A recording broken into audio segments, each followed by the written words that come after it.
This is Standing Watch. And now, Evangelist Norbert Link.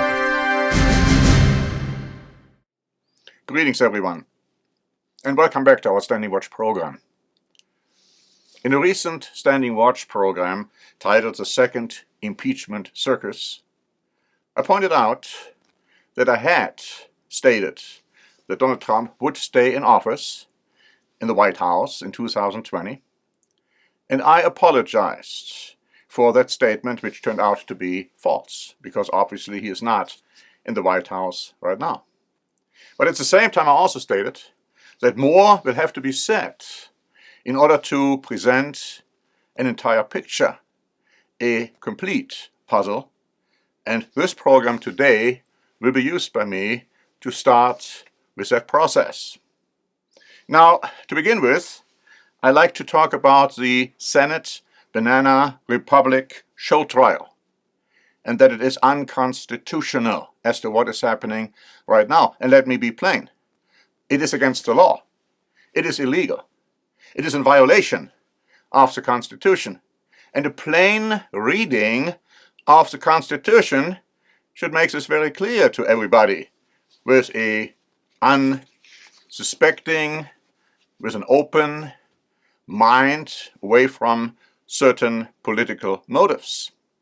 You see, Section 4 of Article 2 states the following: the President, Vice President, and all civil officers of the United States shall be removed from office on impeachment for and conviction of treason, bribery, or other high crimes and misdemeanors.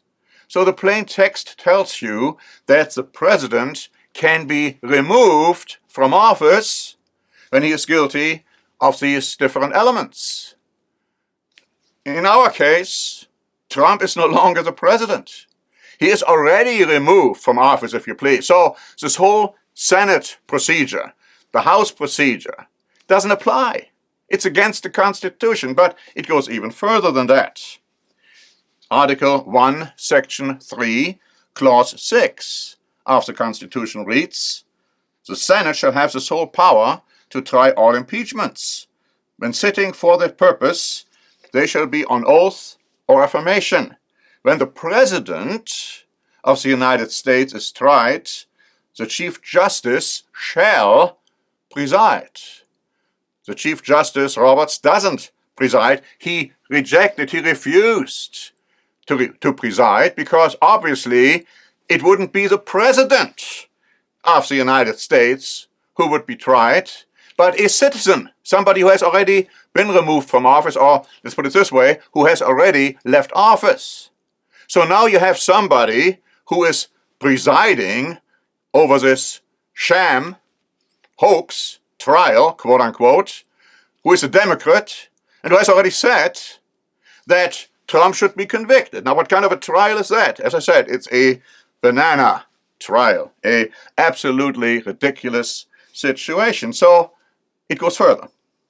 Article 1, Section 3, Clause 7 says, "Judgment in cases of impeachment shall not extend further than to removal from office, and after that has happened, after the person has been convicted in an impeachment trial and has been removed from office, then it can also be disqualification to hold and enjoy any office of honor, trust, or profit under the United States in the future, you see. But first of all, you have to have the removal from office through an impeachment, through a conviction. None of that applies to this present case. It's a sham. It's absolutely a banana republic show trial. And that is why Harvard professor Alan Dershowitz said, "Congress has put itself above the law." In other words, they have violated the law. They are violating the law right now. But you see, the point is, it's all political. It has nothing to do with the law. Nobody seems to care about the law, about the Constitution. No, they want to go through with it for ulterior motives. The Democrats want to prevent Trump from ever running for office again. Now that attempt will fail because most commentators think that the acquittal of Trump appears certain. Not because most senators feel the trial is unconstitutional. Most senators, of course all the Democrats and some Republicans, have voted that it is constitutional, obviously not having read the Constitution or not understanding it. No, but they don't have enough votes. They need 2/3 of the Senate, and only 5 Republican senators have voted that the Constitution has been upheld by this trial, but you need 17. So it makes no logical sense to assume that the other Republicans, even though they felt and feel that it's unconstitutional, still would convict Trump. So this thing isn't going to go anywhere. And our last Standing Watch program, titled The Return of Donald Trump, goes into that in more detail, pointing out that from all the events, all the signs we are seeing, it looks like Donald Trump is not going to just walk away, but that he is going to be actively involved in politics, in the Republican Party, and that he might very well run for president again in 2024. Now, going back to this Banana Republic show trial, that circus, that sham, that hoax, that farce, looking at what the Democratic managers have been pointing out, and they have done a pretty good job looking at their version, their narrative. That is what I feel the defense should address. Now, of course, the constitutionality has been addressed, has been rejected, that it's unconstitutional. Now, the defense hasn't done a terribly convincing job so far. Their presentation has been very incohesive, rambling, unprepared. So, for Trump's sake, we would hope, he would hope, Republicans would hope, that they're going to do a better job in the future. But here is what I believe should be addressed. First of all, Congress is prohibited from violating the First Amendment of free speech. That's what's happening right now, I believe. And if you apply what Trump allegedly said or did to the concept of this is an impeachable offense, then many Democrats should be impeached as well, including Maxine Waters, Kamala Harris, Schumer, Pelosi, and others, because they have also said a lot of things which then, by the same token, could be construed as telling their followers to commit violence. Secondly, they say, and have been saying, that Trump's speech on January 6 caused that violent mob to storm and take over the Capitol. Now, I've listened to that speech live, and throughout the speech it never dawned on me that this could be construed as inciting violence. I was actually shocked when I saw the picture of that crazy mob trying to storm the Capitol. In addition, it has been established, has it not, that this was carefully pre-planned long before Trump gave that speech. So that speech then couldn't have caused the violence, incited that violence by that crazy, ridiculous, idiotic mob.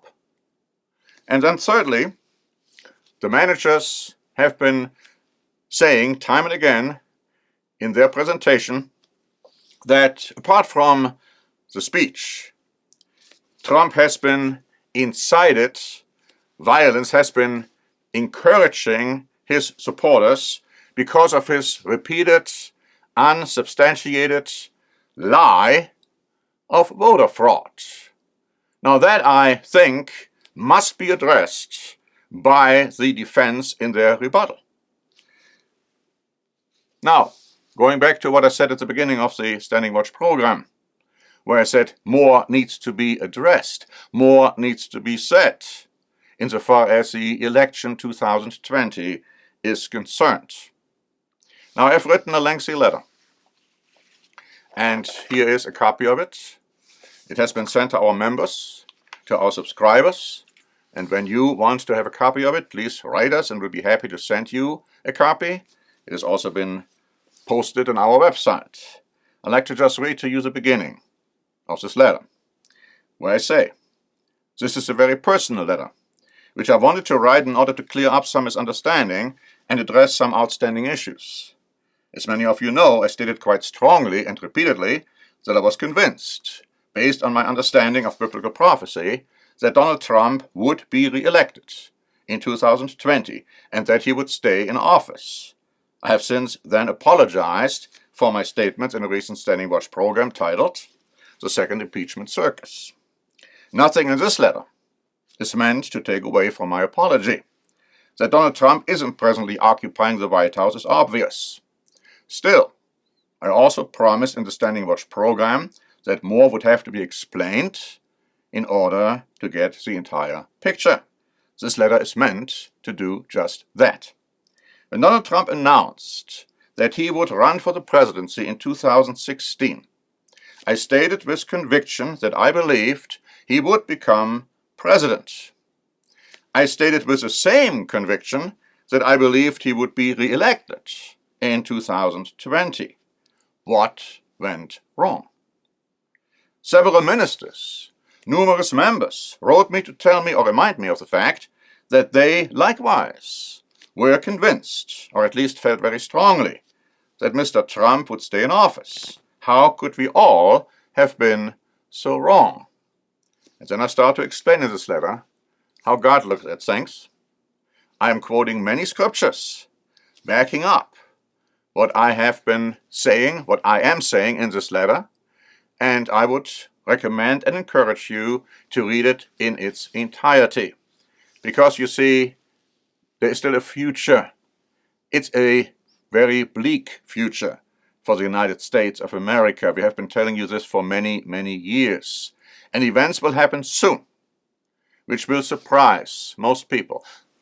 Events which are not being anticipated by those people who think now everything will be beautiful and everything will be great and we don't have any cause to be concerned about what the future holds. But the Bible says, when they say, peace, peace, there is no peace, and terrible events will occur and surprise people like a thief in the night. So I would encourage you once more to write for a free copy of this letter. And I thank you for your attention. And until next time, this is Norbert Link for the Standing Watch program. Standing Watch is a presentation by the Church of the Eternal God, P.O. Box 270519, San Diego, California 92198. More information is also available at our website, eternalgod.org.